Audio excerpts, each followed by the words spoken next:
नमस्कार, फाइटर समाचार में आपका स्वागत है। पेश आज 5 मई शाम 7 बजे राजस्थान की खास खबरें। जयपुर परिवहन विभाग के डिकॉय ऑपरेशन में मोटर ड्राइविंग स्कूलों की बड़ी अनियमितताएं उजागर हुई हैं। जांच में मानसरोवर, मालवीय नगर और सांगानेर सहित कई इलाकों के स्कूल कागजों में संचालित मिले।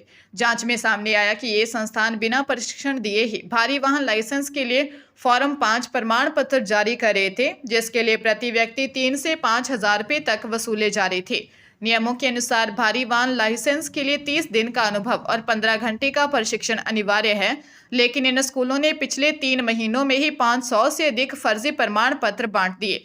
कई स्कूलों के पास न तो प्रशिक्षण वाहन थे और न ही जीपीएस जैसी अनिवार्य सुविधाएं। आरटीओ राजेंद्र सिंह शेखावत ने आशा, सनशाइन और शेखावत सहित 6 स्कूलों को नोटिस जारी कर 7 दिन में जवाब मांगा है। संतोषजनक स्पष्टीकरण नहीं मिलने पर इनके लाइसेंस निलंबित कर कानूनी कार्रवाई की जाएगी। पंजाब विजिलेंस ब्यूरो ने भ्रष्टाचार के खिलाफ कार्रवाई करते हुए लुधियाना स्थित ग्लाडा में तैनात सिक्योरिटी गार्ड जसविंदर सिंह को 5,000 रुपये की रिश्वत लेते रंगे हाथ गिरफ्तार किया है। आरोपी की गिरफ्तारी मुख्यमंत्री की anti corruption action line portal पर मिली शिकायत के आधार पर हुई है। शिकायतकर्ता के अनुसार आरोपी ने उसकी निर्माणाधीन दुकान को अवैध बताकर ढहाने की धमकी दी थी और इसके बदले पहले ही 12,000 रुपये वसूल चुका था। वह पीड़ित से दोबारा 5,000 रुपये मांग रहा था, जिसकी रिकॉर्डिंग पीड़ित ने विजिलेंस टीम को सौंप दी। ब्यूरो ने जाल बिछाकर 2 सरकारी गवाहों की मौजूदगी में आरोपी को रिश्वत लेते हुए दबोच लिया। विजिलेंस थाना लुधियाना में मामला दर्ज कर लिया गया है और अधिकारी यह जांच कर रहे हैं कि आरोपी ने अब तक कितने अन्य लोगों को शिकार बनाया है। जयपुर के करधनी थाना इलाके में साइबर ठगों द्वारा एक बुजुर्ग व्यक्ति से लाखों रुपए की ठगी करने का मामला सामने आया है। गणेश नगर निवासी पीड़ित महेश चंद्र ने रिपोर्ट दर्ज करवाई है कि ठगों ने उनके बैंक खाते में सेंध लगाकर 9,29,000 रुपये निकाल लिए। पीड़ित को ठगी का एहसास तब हुआ जब उसने खाते से बड़ी राशि कटने के संदेश प्राप्त हुए। घटना की गंभीरता को देखते हुए करधनी थाना पुलिस ने मामला दर्ज किया है। पुलिस सब बैंक ट्रांजैक्शन डिटेल और साइबर सेल की मदद से ठगों के डिजिटल फुटप्रिंट्स को ट्रैक करने का प्रयास कर रही है ताकि अपराधियों तक पहुंचा जा सके। स्थानीय पुलिस ने आमजन से अपील की है कि वे किसी भी अनजान कॉल या लिंक पर अपनी बैंकिंग जानकारी साझा न करें। फिलहाल मामले की गहन जांच जारी है। हरियाणा के गुरुग्राम के पटौदी बिलासपुर रोड पर एक भीषण सड़क हादसे में 2 युवकों की मौके पर ही मौत हो गई। हादसा बाईपास के पास हुआ जब काम खत्म करके घर लौट रहे बाइक सवार युवकों को एक अज्ञात तेज रफ्तार वाहन ने जोरदार टक्कर मार दी। मृतकों की पहचान पटौदी निवासी 22 वर्षीय प्रिंस और 23 वर्षीय पूरण के रूप में हुई है, जो पेशे से बिजली मिस्त्री थे। टक्कर इतनी जबरदस्त थी कि दोनों युवकों ने मौके पर ही दम तोड़ दिया। सूचना मिलने पर पटौदी थाना पुलिस ने मौके पर पहुंचकर दोनों शवों को कब्जे में लिया और पोस्टमार्टम के लिए नागरिक अस्पताल भिजवाया। पुलिस ने अज्ञात वाहन चालक के खिलाफ मामला दर्ज कर लिया है और आरोपी की पहचान के लिए घटनास्थल के आसपास लगे सीसीटीवी फुटेज खंगाली जारी है।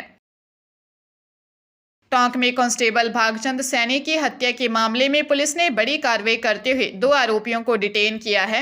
एसपी राजेश कुमार मीणा ने बताया कि रजवास मोड़ के पास कांस्टेबल का शव मिलने के बाद अलग अलग टीमों का गठन किया गया था। पुलिस ने ड्रोन सर्वे, मुखबिर तंत्र और तकनीकी सहायता की मदद से इन संदिग्धों को पकड़ा है। अब तक की जांच में यह साफ हो गया है कि कांस्टेबल की हत्या का कारण बजरी माफिया नहीं था, जैसा कि परिजनों ने पहले आशंका जताई थी। पुलिस फिलहाल अन्य संदिग्धों से भी पूछताछ कर रही है और हत्या के असल कारणों की बारीकी से जांच की जा रही है। मामले का पूर्ण खुलासा कल किए जाने की संभावना है। परिजनों ने हत्यारों की गिरफ्तारी की मांग को लेकर अस्पताल में प्रदर्शन किया था। फिलहाल पुलिस टीमें आरोपियों की गिरफ्तारी और साक्ष्य जुटाने में लगी हैं। सुप्रीम कोर्ट ने सहायक अभियोजन अधिकारी भर्ती 2024 मामले में राजस्थान लोक सेवा आयोग की अपील स्वीकार करते हुए महत्वपूर्ण फैसला सुनाते हुए स्पष्ट किया कि आवेदन की अंतिम तिथि तक अभ्यर्थी के पास लॉ की डिग्री होना अनिवार्य है। इसके साथ ही शीर्ष अदालत ने राजस्थान हाई कोर्ट के उस आदेश को रद्द कर दिया जिसमें फाइनल ईयर के छात्रों को परीक्षा में बैठने की अनुमति दी गई थी। न्यायमूर्ति विक्रम नाथ और न्यायमूर्ति संदीप मेहता की पीठ ने कहा कि भर्ती के नियम अब अंतिम वर्ष के छात्रों को आवेदन की छूट नहीं देते।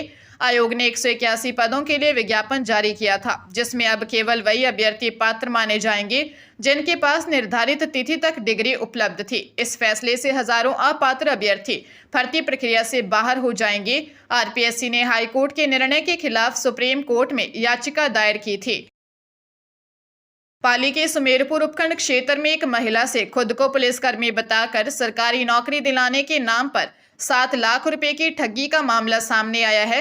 कोलीवाड़ा निवासी आंगनबाड़ी साथिन कमला ने रिपोर्ट दी कि करीब 4 महीने पहले उसकी मुलाकात पोमावा निवासी खेताराम उर्फ विक्रम से हुई थी।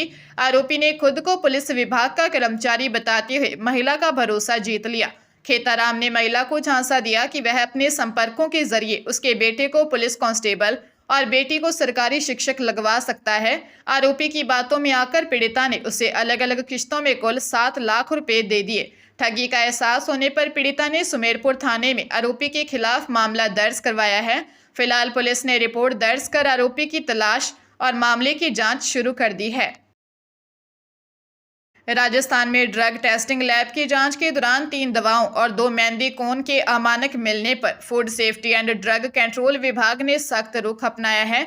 आयुक्त के निर्देश पर इन उत्पादों के स्टॉक को जब्त कर कानूनी कार्रवाई शुरू कर दी है। अमानक दवाओं में कनूता की ओनेक्स फार्मास्यूटिकल की कफ सिरप, सीतापुरा की डीडी फार्मास्यूटिकल की लेराजेपाम टैबलेट और दिल्ली रोड स्थित गैल केयर फार्मास्यूटिकल की हाइड्रोक्सीजिन हाइड्रोक्लोराइड टैबलेट शामिल है। दवाओं के अलावा कॉस्मेटिक उत्पादों में सोजत की पुष्पा हिना मेहंदी, पाली की प्रेम ग्रीन कंपनी के प्रेम दुल्हन फास्ट कलर कोन भी जांच में फेल पाए गए हैं।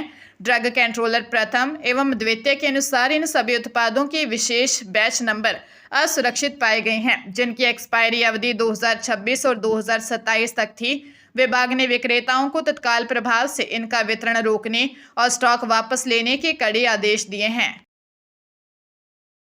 राजस्थान सरकार का ऑनलाइन बुकिंग मैनेजमेंट सिस्टम देश का पहला ऐसा सरकारी मल्टी साइट प्लेटफॉर्म बन गया है, जहां एक ही क्लिक पर किले, सफारी और होटलों की बुकिंग की जा रही है। इस डिजिटल पहल के जरिए प्रदेश के 100 से अधिक पर्यटन स्थलों, संग्रहालयों, वन्यजीव अभ्यारण्यों और बायोलॉजिकल पार्कों को एक ही पोर्टल से जोड़ा गया है।